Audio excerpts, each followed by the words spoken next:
Magandang umaga mga kababayan. Ako po ay si President Rodrigo 230 and I am for free education for all. No!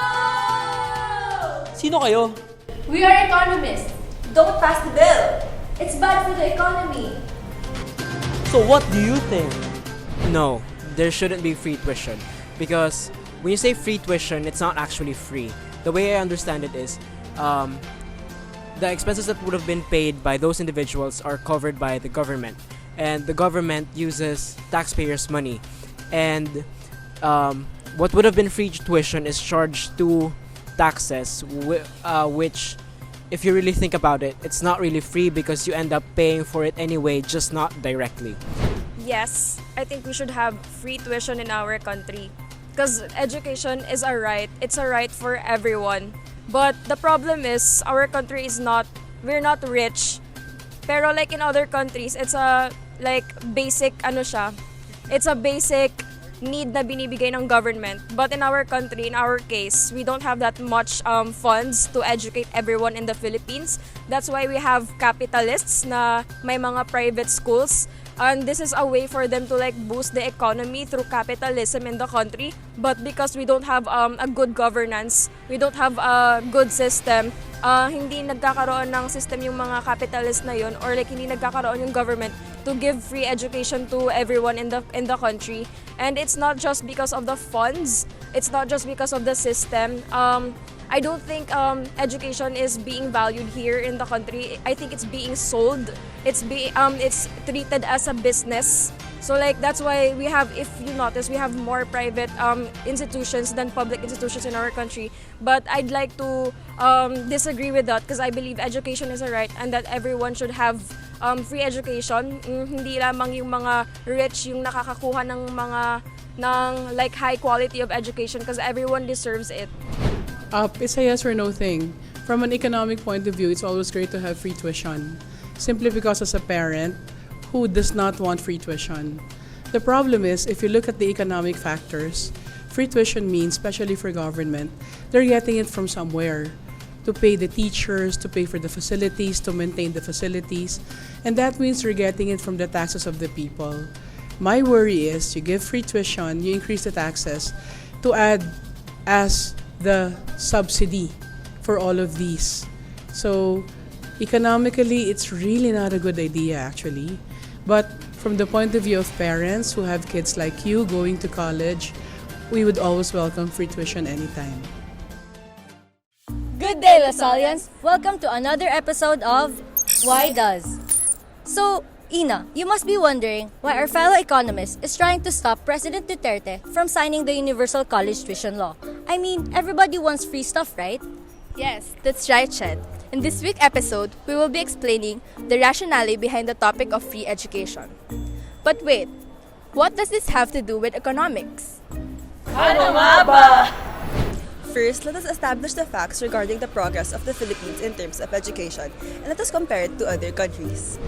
According to the first Multidimensional Poverty Index, or MPI, released by the Philippine Statistics Authority, the number of Filipino families that lack access to education has risen in 2 years.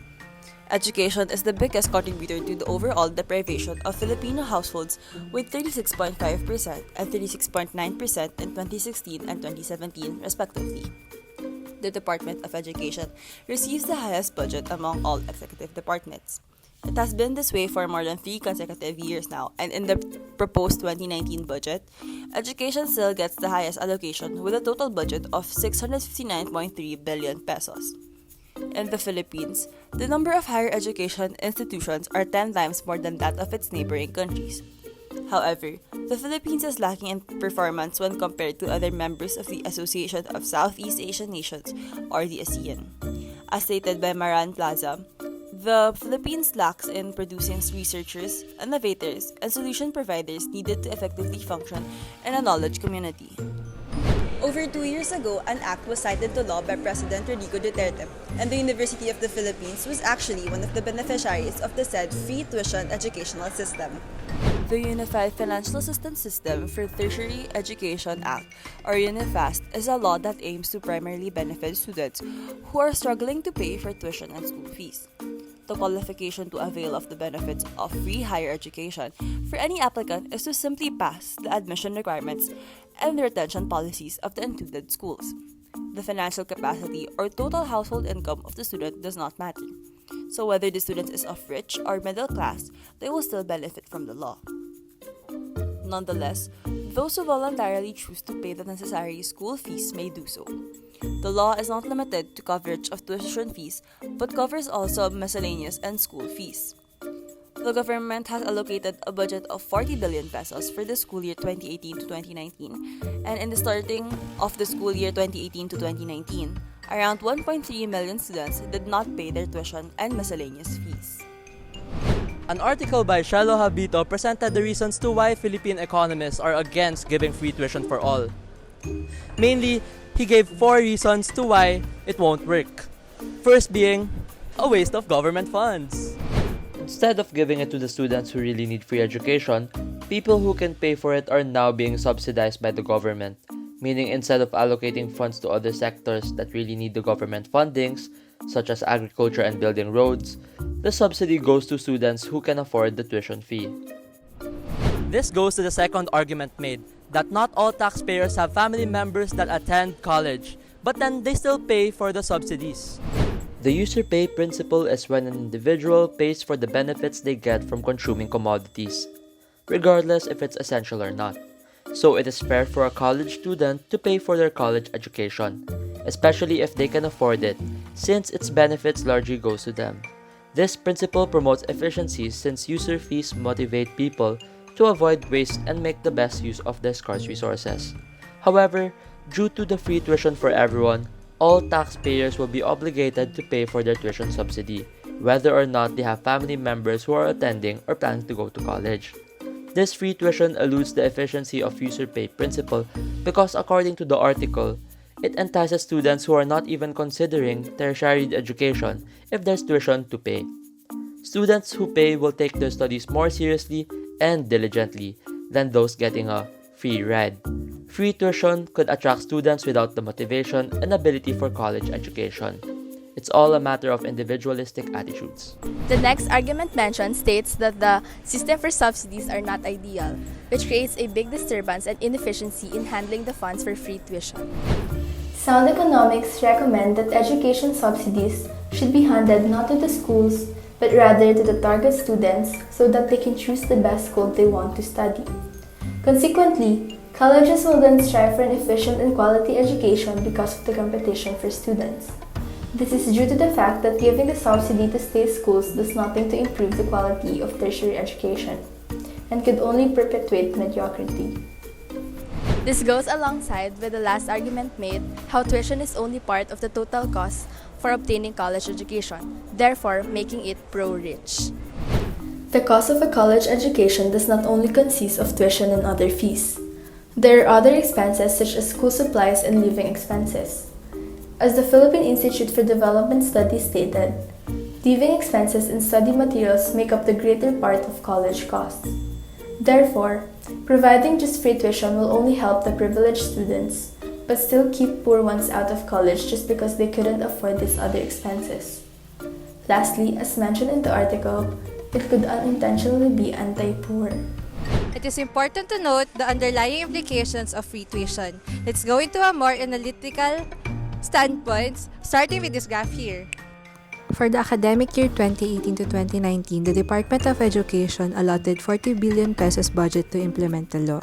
16 billion or 40% went to the tertiary education subsidy. It is a grants and aid program that provides funding for all Filipino students from the poorest of the poor households enrolled in public and private higher education institutions. Another 16 billion or 40% for the free higher education. 7 billion or 17% went to technical vocational education.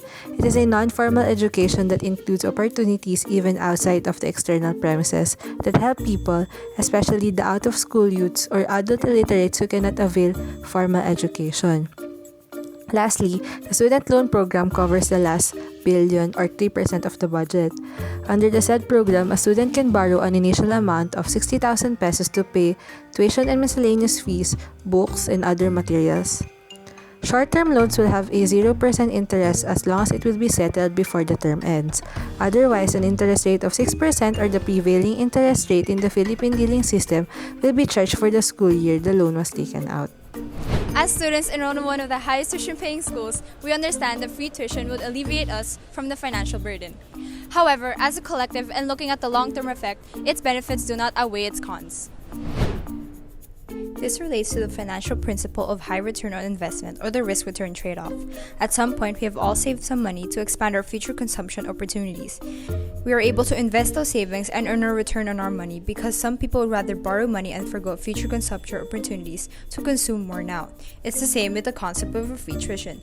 We are investing in free education now to gain a future return of more capable individuals that are expected to contribute to our economy, but with the risk and threat of a low budget capacity and weak institution qualities. Tuition fees are important barriers in the education of universities and colleges, but rather than just subsidizing tuition fees, our lawmakers should address the accessibility in a much broader sense. There are other factors involved like the will of individuals, the additional resources to learn, and the environment they are placed. Therefore, free education alone is not feasible given our economy and government capabilities. This lesson goes alongside the alternative to a free education, the concept of the gig economy.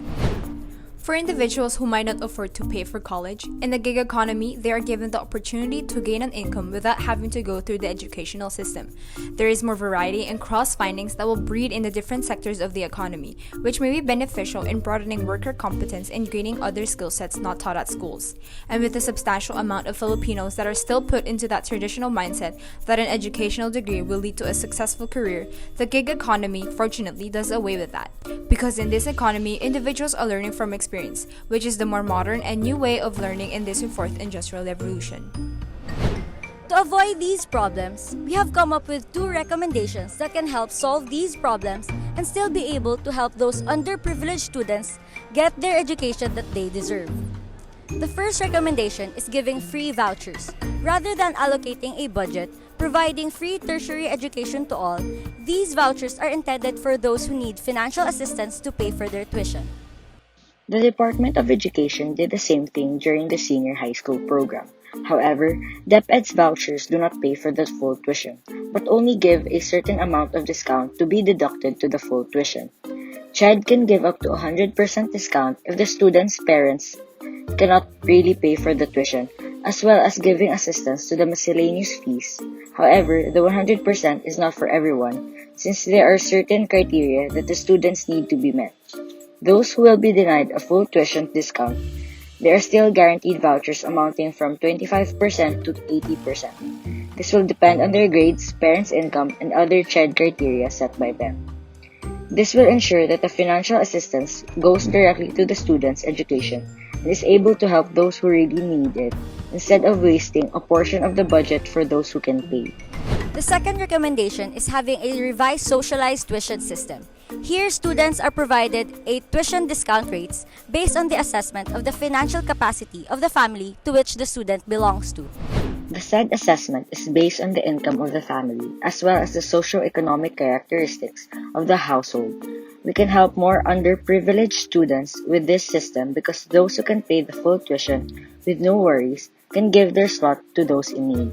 This system should be available for all universities and colleges in the country to give the students their own choice of school. However, each university can add their own criteria to set their own standard. To end this talk, education is a very important aspect in the lives of many, and everyone can agree that this is the right and not just for those who can. This can actually help build more educational projects for our children and not just those who are in college. Those who are fortunate enough to pay for their tuition without having to rely on such can give their spots to those individuals who are in need of financial assistance or help in any way that they can. Education is for everyone, but the benefits are only for some. Opposing free education may sound wrong at first, but after reading all sources available, we oppose free tuition because we believe that we can allocate budget for those who are in need of it. So that's it for this week's episode. We hope you enjoyed our discussion. See you next week! Bye!